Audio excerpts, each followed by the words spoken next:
Good afternoon, Madam Manjavi, distinguished guest. I'm delighted to be here. And each of us is full of passion and ideas, and we would like to regale you for hours on end. And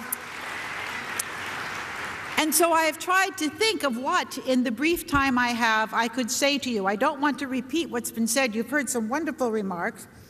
But I wanted to start by saying that, as Linda Chavez said, an important indicator of the success of a country is how it treats women. And in fact, many forms of research look at the way a country treats its women for looking at its prosperity, its modernity. And so this is not something which is a side issue. It is a profound issue that goes to the heart of every society's social, political, and economic development. Iran is now governed by a regime of institutionalized misogyny. When I was a little girl, my mother used to like to teach my sister and me interesting words, and it will tell you how long ago it was that she would say, this is a good 25-cent word, or this is a good 50-cent word. Now it would have to be like a good 20-euro word with inflation. But one of those words was misogynist. And I remember thinking, what does that mean, somebody who hates women? It seemed like some kind of esoteric concept. But it is profound to see in the laws that now govern Iran a deep, deep, deep dehumanization of the female side of the population. And for those of us who come from countries where a great deal of progress has been made, it is shocking but very important for us to look at those laws and to understand that however much progress our countries have made, our sisters in many countries of the world, but in particular in Iran, are still struggling with ideas that really are unthinkable for us. You are so brave, you are so enlightened, and the women of Iran, the men and women who support all of these causes, are so cultured and enlightened that it is an absolute crime against humanity that you would have to live under a regime that makes those kinds of laws.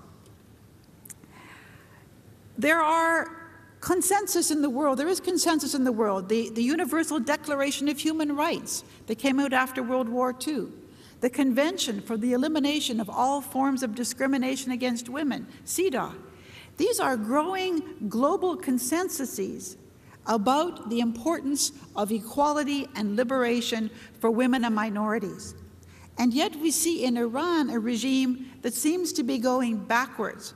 Only recently, as we heard, a law that allows a man to marry his adopted daughter or his stepdaughter. Islamic fundamentalism, like other fundamentalist religious approaches, tries to justify all of this on the basis of religion. And I want to say that Islamic fundamentalism is not the only fundamentalism in this world, that there are other fundamentalist approaches to religion that try to use the same theocratic and theological arguments to justify the dehumanization and the disempowerment of women. And those of us who come from countries that are not primarily Islamic need to understand that what Iran shows us is where this tendency can go, that we need to be alert to the kinds of things that can be done in the name of religion. And so,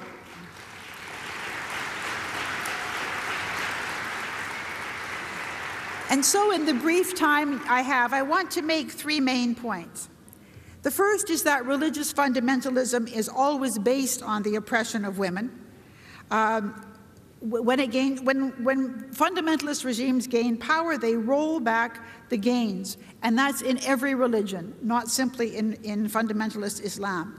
And that is why the separation of church and state is foundational for women's freedom. You know, recently in the United States, a member of the American Congress said that women were just the hosts of a child that they were bearing. Now, can you imagine this? Now, normally when we talk about a host, we talk about a parasite, and I'm sure that if somebody said, well, then the child is just a parasite, he would have been very offended and thought that was very dehumanizing. But if you can imagine that someone would describe a woman's relationship to the child that she is carrying as simply a host, kind of disengaged. But that is the kind of thinking that we see in people who want to dehumanize women, and it is not confined to fundamentalist Islam. The second point I want to make is that you cannot separate women's status from the broader question of human rights. It used to sometimes be the case that people would say, well, let us get democracy organized. Let us make the big decisions and the big reforms, and then we will look at what the girls want, what women want. Well, in fact, we understand now that the two are inextricably connected. You cannot have freedom if women are oppressed, because everywhere women are oppressed, men are also oppressed. They may be the people in power, but large numbers of men will also be subject to arbitrary rule, to denial of rights. There is no separate path for men and women on the road to freedom. We must walk together, and smart men get it, and they are with us.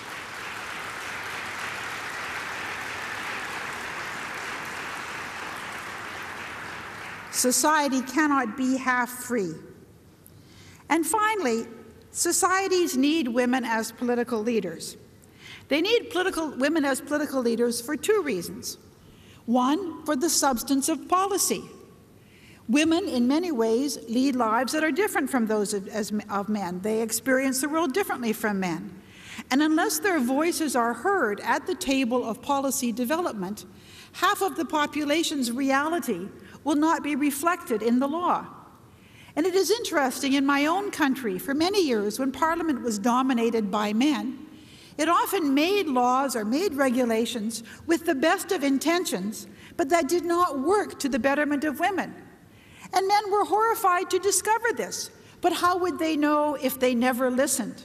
It is only when women are at the table, in the same way that we know in developing regimes for peace and security after conflict. If women are not there, all sorts of issues will not be dealt with, and very likely peace regimes will break down. That is why the UN Security Council passed resolutions 1325 and subsequent resolutions ensuring that women would be at the table. You cannot have a true democracy. You cannot have public policy that reflects the reality of a society if women are not there to make it.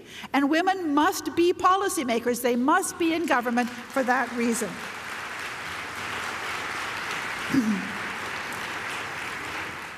But it is also important for women to be there because they need to help create the culture of power in their society.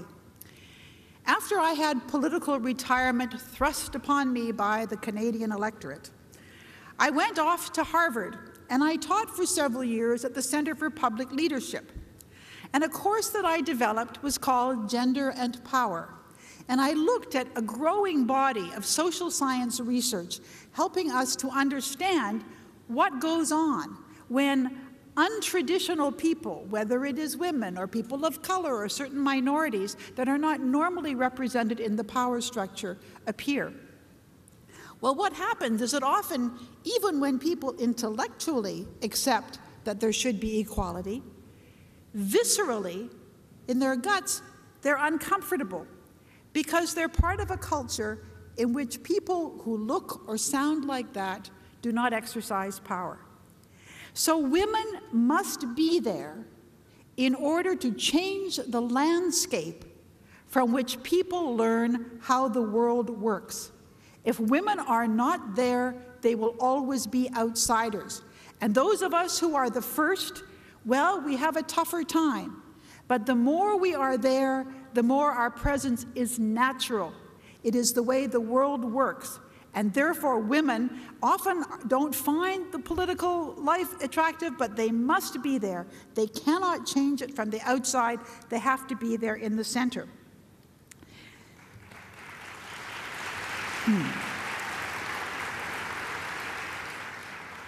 I am a founding member of an organization called the Council of Women World Leaders, which is made up of women who are or have been president or prime minister of their country.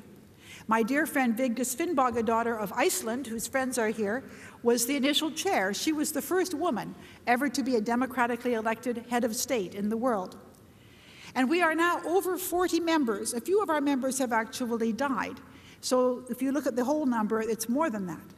But most people could probably only name half a dozen, maybe 10 if you're really active. Because when people think you don't belong, you're an anomaly, and you are easily forgotten. And so we created the Council of Women World Leaders to remind people that women are leading, that women are presidents, that they are prime ministers. And they have performed very well in many different countries of the world. I was the first woman to be Minister of Justice in my country. In Iran, women cannot be judges. In Canada, I appointed the judges. And I appointed a lot of women judges.